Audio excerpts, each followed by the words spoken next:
Good morning, Vietnam. In the computing technology, there is now this technology they call the blockchain. They use it for cryptocurrencies, and the idea is to keep total security, like a continuous flow of valid information. And now it is starting to be used everywhere to secure stuffs, to have decentralized security, let's say. It relies on using what is in the past to calculate the next step, the next block. So it is blockchained. One block is linked to the former block. So from the former block, it is valid. So you do some calculation and you come up with the next block. And it keeps the structure very solid, very difficult to destroy. When now we are jumping from one world order to the next, changing a little bit, the next block is calculated according to what is behind, and we have, they have to keep their feet backwards, like in the ancient blocks, and then next block. This is how they do it. So I was watching those videos, very sophisticated videos, very well made. A lot of cuts from different news, from the movies. This analyzing also of the movies, which is in the frame. If there is one image among the 24 in a second, they will find it and they will tell you this is an encoded message. So like this kind of work which normal person cannot do. You cannot watch a movie frame by frame and have it all discovered. It's a huge job. So maybe those people get the keys of the movies, like all which have been encoded. It's released to them what is encoded in that movie. So it was very well made movies, well made videos. And then at the end you have the Jesus religion, which will save you, So it is the block behind and calculating to the next block. So this is how it is blockchained. So I understand.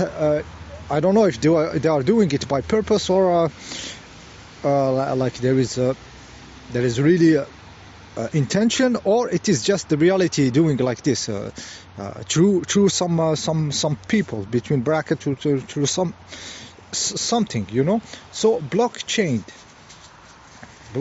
So this reality try to keep, like I said, jumping from one stone to another, jumping from one block to another in the river. It's the same stuff. So you have to keep 1 foot back, solidly back, till you get to the next block.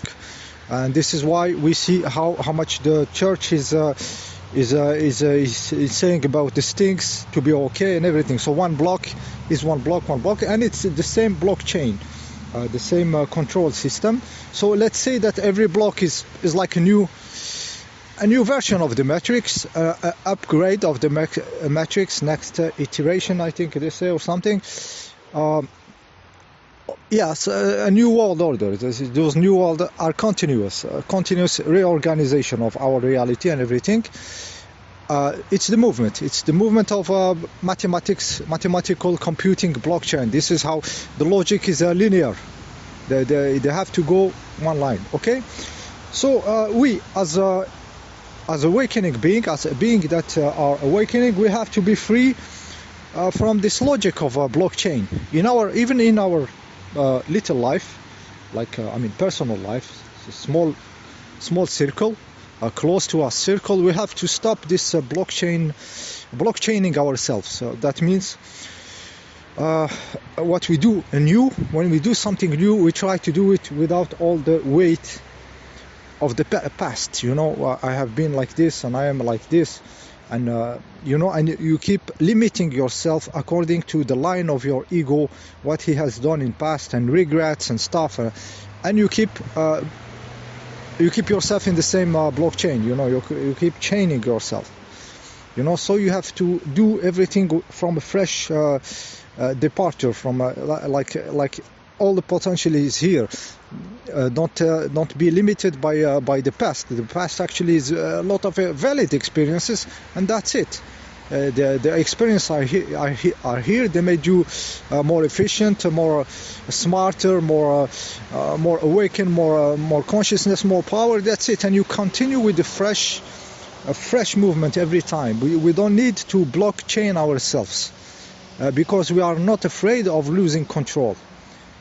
We don't need to blockchain ourselves because we don't need to have control on this past persona. It's gone. What people think about you, what you did, and everything. That's it. That's done. You jump every time freshly. You move freshly. Every moving is fresh. The mother said, "Undo yourself forward." Undo yourself forward. So it's a movement of freedom, of light, not like blockchain.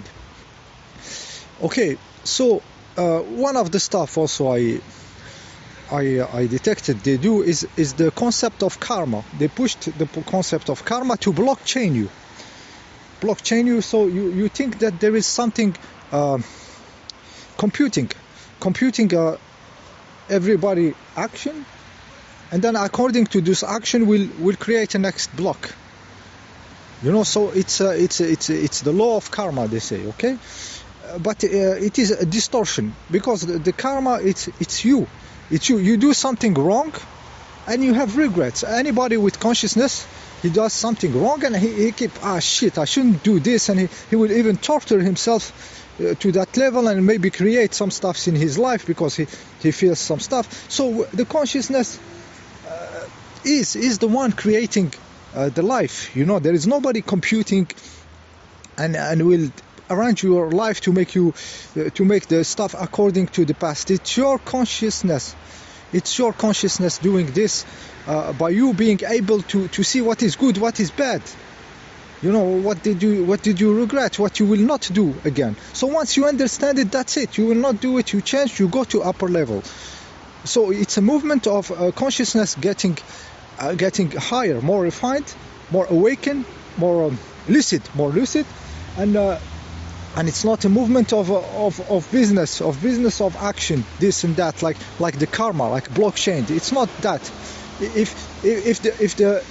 If the universe is everything is computing something between brackets, it is growing of consciousness. Everything is made for the consciousness to be more lucid, more awakened, more powerful, more everything. So that's true. That's the right direction. Everything, let's say that everything looks for the path, the best path and the fastest for the consciousness to grow, and also the one that doesn't destroy, that destroy the least. You know, the stuff is trying to keep the stuffs together because it's the whole stuff. You know, so if there is the destruction, it's really like there is no other solution. You know, and there is those moments of maybe something getting wiped out because it's unbearable for the whole. You know, for the whole consciousness. So sometimes there is strong movement only when they are needed. It's the last stuff, but the evolution of consciousness always look for the least destructive path. You know, and this is what we should do also. There is always a way to go forward without destroying. Yeah, like I said, the concept of karma is twisted, destroyed to make you feel like there is a computing outside, computing everyone action and everything. Why it is just your consciousness aware of this. There is somebody who said the tiger, when he is into the nature and everything, and he kills a gazelle or something, or another animal, he is in the law of nature, so he is innocent. But the moment he questions himself, oh, I am killing here, he becomes an assassin. He becomes a killer. So he grow in consciousness and see his action, but the tiger cannot do this. The tiger at his level now, he's into the laws of nature. He doesn't know better. You know, physically he cannot do, now he cannot do better. He needs to do this just for him to exist. You know, so there is no karma for him, you know. But the moment he's awake, he sees his action. It's he himself starting to see the picture of something higher, something more evolved in the consciousness. So yes, so the idea of the video is to unchain ourselves from the blocks, from the past, and connect with this open sea of energy, of infinite light, the non-structured light. You know, we can do it as individuals. We people conscious, awakened, we don't need to chain ourselves. We don't need. So we have to be free from everything, free from what we did. As long as we get the lesson, it's done. Okay, free from what the other did also. See, we don't carry this with us. We don't blockchain ourselves from the past. Okay, and we open the field of possibilities, and we become, in this case, we become very powerful in our creative power. Yeah, so this was the idea of today. So unchain yourself from the blocks. Okay, see you next time.